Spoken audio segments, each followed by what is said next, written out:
It is Thursday, October 1st, 2020, and this is an update on the Three Gorges Dam and current events in China. We have 4 pieces of information to cover today, including a look at the live stream and the water level at the Three Gorges Dam.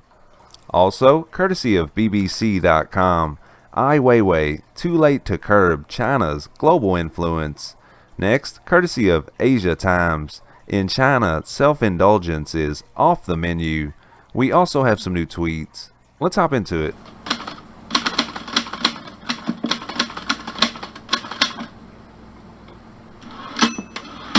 And a brief caveat before today's video. While researching for these reports, I come across information from various sources. Just because I decide to include a piece of information doesn't necessarily mean that I agree with it. I like to let you decide for yourself. Moving on. And let's have a look at the live streams from the Three Gorges Dam first today.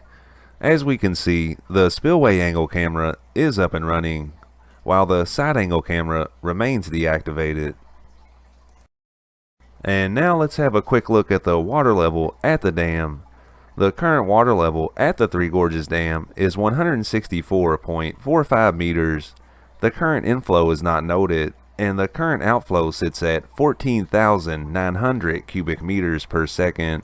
It is worth noting that these numbers are released by the CCP. Over the past 24 hours, the water level at the Three Gorges Dam has risen from 162.8 meters to over 164.4 meters. Upstream at Kuntan, the water level is also on an upward trend. As we can see, just 24 hours ago, it was sitting right around 171.95 meters. It currently sits right at 172.4 meters.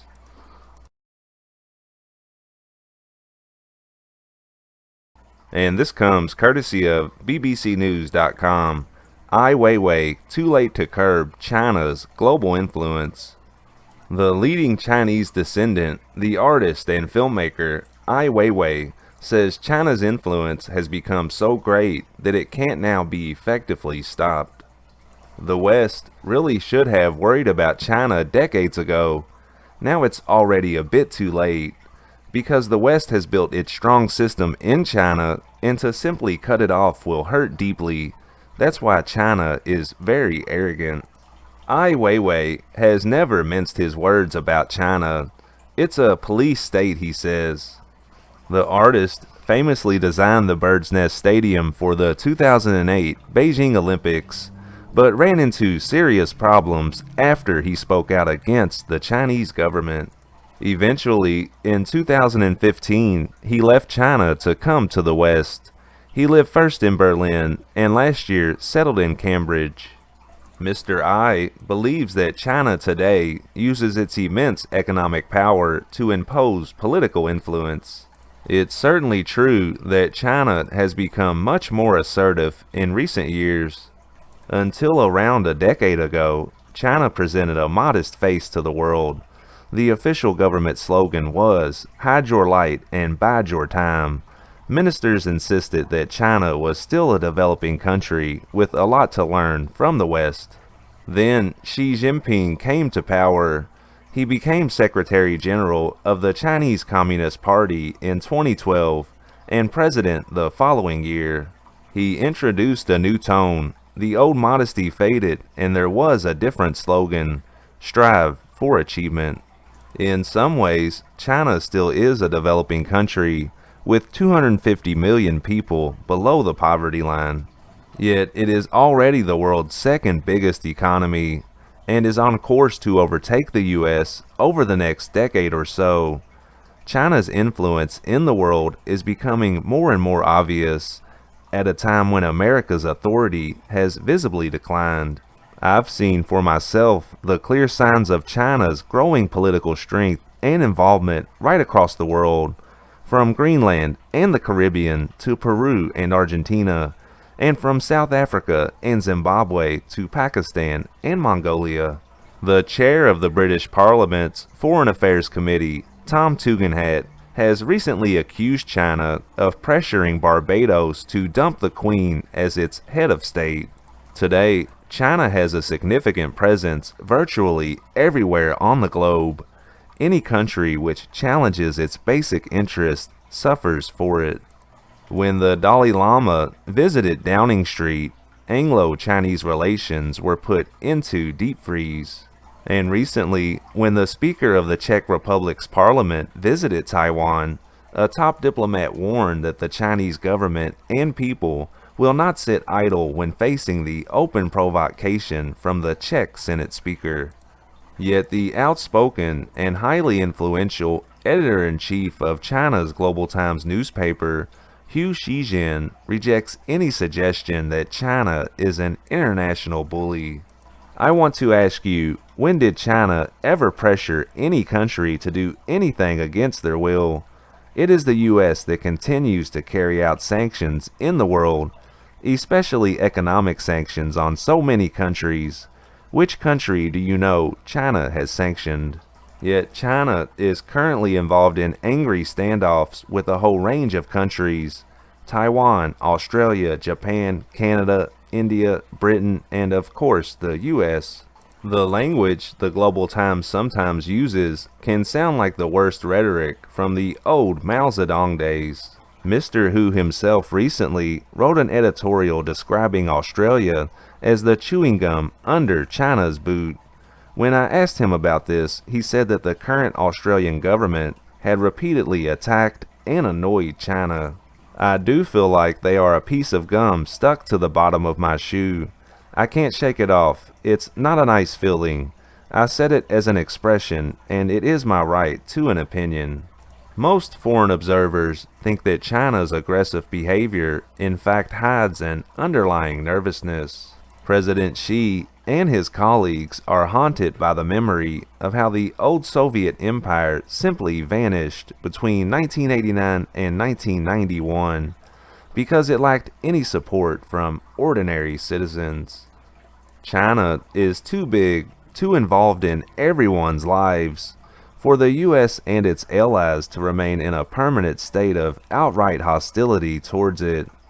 But that simply reinforces Mr. I's warning that it's now too late for the West to protect itself against Chinese influence. Thank you for watching this video. If you're finding it informative, please consider giving the channel a subscribe.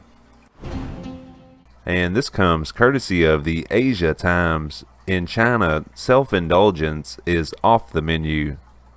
Beijing's Save Food imperative since this summer has seen caterers across the nation trim the options on their menu and hotels cancel buffets, with a number of provinces and municipalities passing bylaws to penalize diners who leave large amounts of food behind. Local leaders have been told to forego their usual lavish drinking and eating binges and instead focus on naming and shaming voracious eaters who order an excessive number of dishes when they dine out. Many government bureaus and public schools that operate subsidized canteens have imposed a de facto rationing scheme to stop people from ordering copious quantities of food that may end up in landfills. Some have gone so far as to ask civil servants and students to upload photos of their empty dishes after each meal to a dedicated online platform as proof that they have finished all of their food. And our last piece of information is a series of interesting tweets.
I think that's a good place to wrap up today's video. I hope that you found it informative, and check back soon for more content.